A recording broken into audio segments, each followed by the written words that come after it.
Hi friends, welcome to trading pro Telugu channel.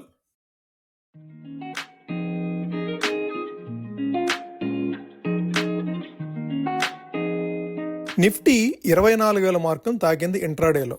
మరోవైపు America మార్కెట్లు mixed signals ఇస్తున్నాయి. Asia మార్కెట్లు మాత్రం గ్రీన్లో ట్రేడ్ అవుతున్నాయి. ఇక్కడతో కథ అయిపోలేదు. శుక్రవారం వరకు మార్కెట్లను భయపెట్టిన క్రూడ్ ఆయిల్ $100 నుంచి $90 వరకు కూల్ ఆఫ్ అయింది.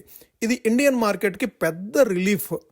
మరి అసలు ప్రశ్న ఏంటంటే 24,000 పైన కొత్త బుల్ రన్ మొదలవుతుందా, లేదంటే ఈ లెవెల్స్ దగ్గర మరలా ఒక్కసారి ప్రాఫిట్ బుకింగ్ చూసే అవకాశం ఉందా? ఈరోజు మార్కెట్ను ప్రభావితం చేసే కీలక గ్లోబల్ క్యూస్, మన లోకల్ స్టాక్స్లో వస్తున్న Q1 రిజల్ట్స్, దాంతో పాటుగా స్టాక్ స్పెసిఫిక్ న్యూస్, ఇవన్నీ మాట్లాడుకుంటూ డేటా డ్రివెన్ అనాలిసిస్, కొన్ని డేటా పాయింట్స్ చూస్తూ నిఫ్టీ ఏ విధంగా రియాక్ట్ అయ్యే అవకాశం ఉంది ఇంట్రాడేలో. ఎస్పెషల్లీ ఈరోజు monthly expiry 28th July bank Nifty monthly expiry ఉంది.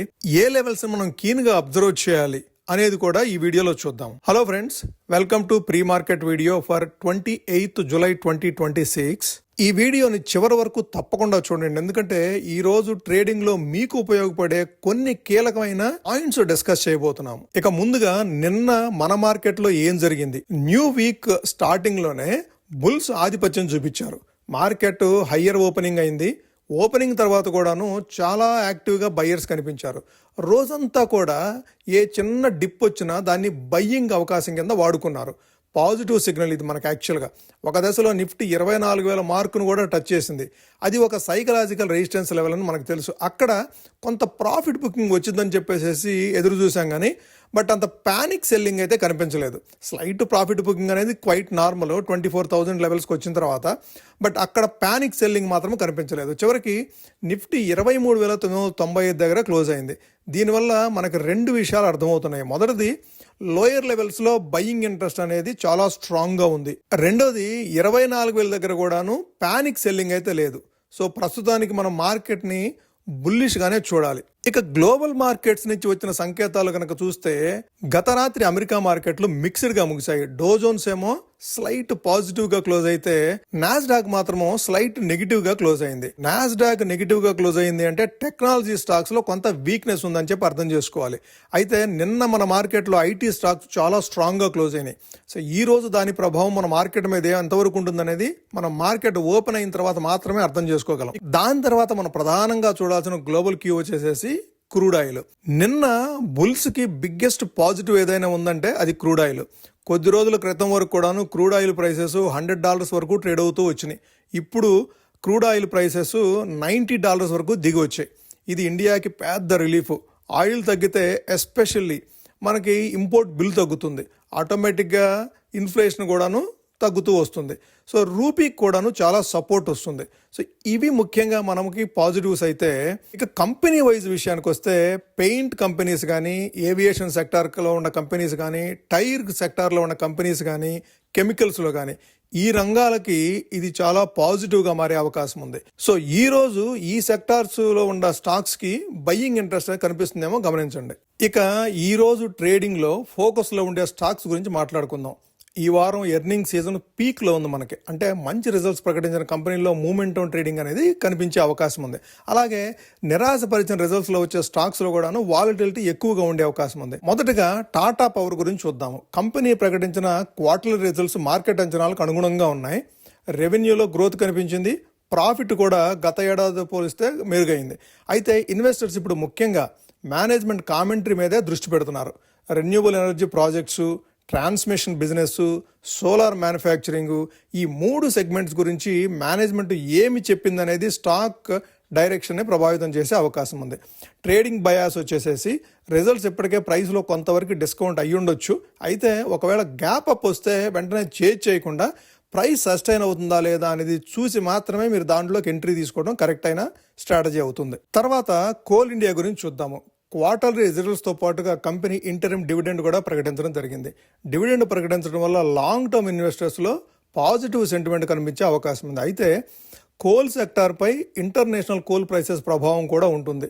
షార్ట్ టర్మ్లో ఈ స్టాక్ పాజిటివ్ బయాస్తో ఉండే అవకాశం ఉన్నా కూడా హయ్యర్ లెవెల్స్లో ప్రాఫిట్ బుకింగ్ కూడా రావచ్చు.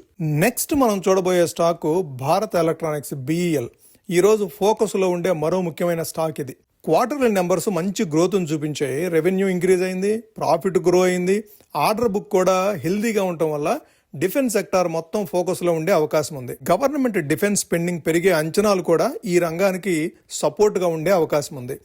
బీఈఎల్ స్ట్రాంగ్గా ఉంటే HAL, BML, data patterns, Paras defence వంటి స్టాక్స్ కూడా యాక్టివ్గా ట్రేడ్ అయ్యే అవకాశం ఉంది. ఇక సెక్టార్స్ పరంగా ఏ సెక్టార్స్ ఈరోజు లైమ్ లైట్లో ఉండే అవకాశం ఉంది, ఏ సెక్టార్స్ డల్గా ట్రేడ్ అయ్యే అవకాశం ఉందని చూద్దాము. ఐటీ సెక్టార్ చూస్తే నిన్న ట్రేడింగ్ సెషన్లో ఐటీ సెక్టార్స్ అవుట్ పర్ఫామ్ చేసింది. అయితే ఈ రోజు మాత్రము నాస్డాక్లో స్లైట్ నెగిటివ్ మూమెంట్ మూలంగా కొద్దిగా వీక్నెస్ అయితే చూపించే అవకాశం ఉంది, కానీ అనేది మేజర్ వీక్నెస్ అయితే కాదు. కొన్ని పెద్ద ఐటీ స్టాక్స్లో ప్రాఫిట్ బుకింగ్ మాత్రమే కనిపించింది. ఇండియన్ ఐటీ సెక్టార్లో ఈరోజు స్టాక్ స్పెసిఫిక్ మూమెంట్ ఎక్కువగా ఉండే అవకాశం ఉంది. రిజల్ట్స్ మంచిగా వస్తే ర్యాలీ అవుతున్నాయి, రిజల్ట్స్ వీక్గా వస్తే షార్ప్ కరెక్షన్ చూస్తూ ఉన్నాము. ఇలా కంపెనీ బై కంపెనీ రియాక్షన్ ఉండే అవకాశం ఉంది. అందుకే మొత్తం ఐటీ సెక్టార్ని ఒకేలా చూడకండి, స్టాక్ స్పెసిఫిక్గానే మాత్రమే మూమెంట్ ఉండే అవకాశం ఉంది. నెక్స్ట్ ఆటో సెక్టార్ విషయానికి వస్తే క్రూడ్ ఆయిల్ తగ్గటం వల్ల ఆటో సెక్టార్కి కొంత రిలీఫ్ లభించే అవకాశం ఉంది. ఇన్పుట్ కాస్ట్ తగ్గితే ఆటోమేటిక్గానే మార్జిన్స్ ఇంప్రూవ్ అయ్యే అవకాశం ఉంటుంది. కాబట్టి ప్రత్యేకంగా ప్యాసింజర్ వెహికల్స్ మరియు టూ వీలర్ కంపెనీస్ మీద దృష్టి పెట్టండి ఈరోజు ఇంట్రాడేలో. నెక్స్ట్ ఏవియేషన్ సెక్టార్ చూస్తే కనుక same pattern, crude oil follow అవుతుంది కాబట్టి బిగ్గెస్ట్ బెనిఫిషియరీ అవుతుంది ఏవియేషన్ సెక్టార్. ఫ్యూయల్ కాస్ట్ ఎయిర్లైన్స్కి అతిపెద్ద ఎక్స్పెన్సెస్ అవుతుంది. అందుకే ఆయిల్ ధరలు తగ్గితే ఎయిర్లైన్ స్టాక్స్ ఆటోమేటిక్గానే పాజిటివ్గా రియాక్ట్ అవుతాయి. నెక్స్ట్ పెయింట్ సెక్టర్ విషయానికి వస్తే ఏషియన్ పెయింట్స్ కానీ, బర్జర్ పెయింట్స్ కానీ, కన్సాయ్ నెగ్రోలాక్ కానీ, ఇవి మూడు కూడాను ఆయిల్ ప్రైసెస్ తగ్గడం వల్ల ఇండైరెక్ట్గా బెనిఫిట్ అయ్యే అవకాశం ఉంది. సో రా మెటీరియల్ కాస్ట్ తగ్గుతుంది కాబట్టి మార్జిన్స్ కూడా ఇంప్రూవ్ అయ్యే అవకాశం ఉంటుంది. అందువల్ల షార్ట్ టర్మ్లో ఇవి కూడాను పాజిటివ్గా రియాక్ట్ అవుతాయి. ఈ విధంగా సెక్టార్ స్పెసిఫిక్ మూవ్మెంట్స్ ఉండే అవకాశం ఉంది ఈ రోజు ఇంట్రాడేలో. ఇక మనం మార్కెట్ బయాస్ని అర్థం చేసుకోవడానికి కొన్ని డేటా పాయింట్స్ని చూద్దాము. ముందుగా ఏటీఆర్ని చూద్దాము. ఏటీఆర్ అంటే యావరేజ్ ట్రూ రేంజ్. లాస్ట్ 14 డేస్లో ఇండిసెస్ మూవ్ అయిన హై లోని బేస్ చేసుకొని క్యాల్కులేట్ చేస్తాము ఈ వాల్యూని. ఏటీఆర్ నిఫ్టీకి చూస్తే 236 పాయింట్స్గా వచ్చింది. అంటే డే రేంజ్ 23,759 నుంచి 24,232 మధ్యలో ఉండే అవకాశం ఉంది రేపటి ట్రేడింగ్ సెషన్లో. అదే 50% ఏటీఆర్ కనుక చూస్తే down side 23,877, 50% ATR up side చూస్తే కనుక 24,114. సో ఈ రెండు లెవెల్స్ దగ్గరికి వచ్చినప్పుడు మనము కీన్గా ఒక 15 మినిట్స్ క్యాండిల్ అబ్జర్వ్ చేస్తే మనకి డైరెక్షన్ అర్థమవుతుంది. అంటే స్ట్రాంగ్గా 23,870 కంటే డౌన్ సైడ్ క్లోజ్ అవుతుందా, లేదంటే అక్కడికి వచ్చి ఎటువంటి రియాక్షన్ ఇస్తుంది, అంటే రిజెక్ట్ అయ్యి ఆ లెవెల్కి వచ్చినప్పుడు మరలా అప్ సైడ్ మూవ్ అవుతుందా. అప్ సైడ్ మూవ్ అయితే మరలా ఒకసారి అప్ సైడ్ 24,000 వరకు కూడాను ట్రావెల్ చేసే అవకాశం ఉంది. అదే 24,110 లెవెల్స్ వరకు వచ్చినప్పుడు కనుక స్ట్రాంగ్గా ఆ లెవెల్ కంటే హయ్యర్ లెవెల్ క్లోజ్ అవుతుంటే మరలా 24,230 వరకు కూడాను, ఏది డే రేంజ్ హై రేంజ్ వరకు కూడాను అప్ సైడ్ తీసుకునే అవకాశం ఉంది. ఇక సెన్సెక్స్ పరంగా ఏటీఆర్ వాల్యూ చూస్తే 809 పాయింట్స్గా వచ్చింది. దాని ప్రకారం డే రేంజ్ చూస్తే 76,026 దగ్గర నుంచి 77,645, ఈ 1,600 పాయింట్ల రేంజ్లో ఎక్కువగా కదలాడే అవకాశం కనపడుతుందని చెప్పేసి ఏటీఆర్ని బట్టి అర్థం చేసుకోవచ్చు. అదే 50% ఏటీఆర్ డౌన్ సైడ్ చూస్తే 76,430, అదే 50% ఏటీఆర్ అప్ సైడ్ చూస్తే 77,240. ఈ 76,430 కానీ 77,240 కానీ ఆ లెవెల్స్ దగ్గరకు వచ్చినప్పుడు 15 మినిట్స్ క్యాండిలే. మనం ఎప్పుడు కూడా 15 మినిట్స్ క్యాండిల్ బేస్ చేసుకొని మనం ట్రేడ్స్ తీసుకోవడానికి ప్రయత్నం చేస్తాము. సో ఆ క్యాండిల్స్ ఆ లెవెల్కి వచ్చినప్పుడు ఏ విధంగా రియాక్ట్ అవుతున్నాయో మీరు అర్థం చేసుకోవాలి. ఆ క్యాండిల్స్ ఫార్మేషన్ బట్టి మీ ట్రేడ్కి సంబంధించిన యాక్షన్ ప్లాన్ని మీరు ప్రిపేర్ చేసుకోవచ్చు. Next data point trap zones. So ఈ ట్రాప్ జోన్స్ ఏ విధంగా ఉండే అవకాశం ఉందో నిఫ్టీకి, బ్యాంక్ నిఫ్టీకి, సెన్సెక్స్కి చూద్దాం. ఇప్పుడు నిఫ్టీకి హయ్యర్ సైడ్ ట్రాప్ జోన్ చూడాలంటే బుల్ సైడు 24,130 నుంచి 24,180 లెవెల్ వరకు ఒక ట్రాప్ జోన్ ఉండే అవకాశం ఉంది. ఇంతకుముందు రోజుల్లో కూడా మనం అనుకున్నాము 24,130 అనేది స్ట్రాంగ్ సపోర్ట్ కింద యాక్ట్ చేసే అవకాశం ఉంది అని చెప్పేసి. ఇప్పుడు 24,330, 340 దగ్గర క్లోజ్ అయినప్పుడు మనము 24,130ని 2-3 రోజుల వరకు కూడాను స్ట్రాంగ్ సపోర్ట్ జోన్ కింద చూసాము. సో ఇప్పుడు అది రెసిస్టెన్స్ అవుతుంది కదా. సో అక్కడికి వచ్చినప్పుడు ఏ విధంగా రియాక్ట్ అవుతుంది, అక్కడి నుంచి స్ట్రాంగ్ అప్ సైడ్ మూవ్ అవుతుందా, లేదంటే అక్కడి నుంచి రిజెక్ట్ అయ్యి డౌన్ సైడ్ మూవ్ అవుతుందా, అది మనం అబ్జర్వ్ చేసుకోవాలి.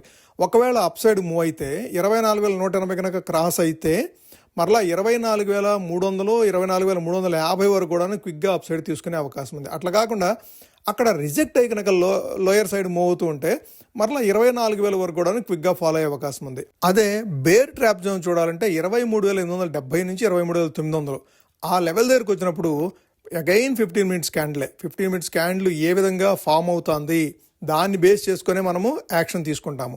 ఒకవేళ 23,870 కంటే లోయర్ సైడ్ మూవ్ అవుతూ స్ట్రాంగ్గా క్లోజ్ అవుతూ ఉంటే మరలా అది కంప్లీట్గా డౌన్ సైడ్ తీసుకునే అవకాశం ఉంది. అట్లా కాకుండా 23,870 దగ్గరకు వచ్చినప్పుడు రిజెక్ట్ అయ్యి అప్ సైడ్ మూవ్ అయితే 23,900 దాటిందని మీరు అర్థం చేసుకోగలిగితే అప్పుడు 24,050, 24,150 ఆ లెవెల్కి రీచ్ అయ్యే అవకాశం ఉంది. ఇక బ్యాంక్ నిఫ్టీ పరంగా బుల్ ట్రాప్ జోన్ చూడాలంటే 57,400 నుంచి 57,500 ఆ లెవెల్ దగ్గరకు వచ్చినప్పుడు మీరు 15 మినిట్స్ క్యాండిల్ అబ్జర్వ్ చేసుకోండి.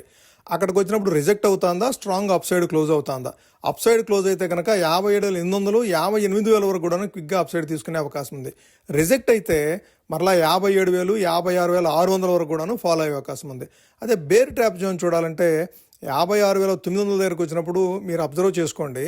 ఆ 56,900 దగ్గర కనుక బేరిష్నెస్ కన్ఫర్మ్ అయితే 56,600, 56,200 వరకు కూడా క్విక్గా డౌన్ సైడ్ తీసుకునే అవకాశం ఉంది. రేపు మంత్లీ ఎక్స్పైరీ ఉంది కాబట్టి బ్యాంక్ నిఫ్టీ వాలటైల్గా ట్రేడ్ అయ్యే అవకాశం ఉంది. కేర్ఫుల్గా ట్రేడ్ చేయండి ఫ్రెండ్స్. ఇక సెన్సెక్స్ పరంగా చూడాలంటే బుల్ ట్రాప్ జోన్ 77,250 నుంచి 77,350 ఆ లెవెల్ కంటే అబౌవ్ లెవెల్ మూవ్ అయితేనేమో 77,500, 78,000 వరకు కూడా అప్ సైడ్ తీసుకునే అవకాశం ఉంది. అప్ సైడ్ క్లోజ్ కాకుండా ఆ లెవెల్ దగ్గర రిజెక్ట్ అయితే మళ్ళీ 76,800, 76,500 వరకు కూడా క్విక్గా ఫాలో అయ్యే అవకాశం ఉంది.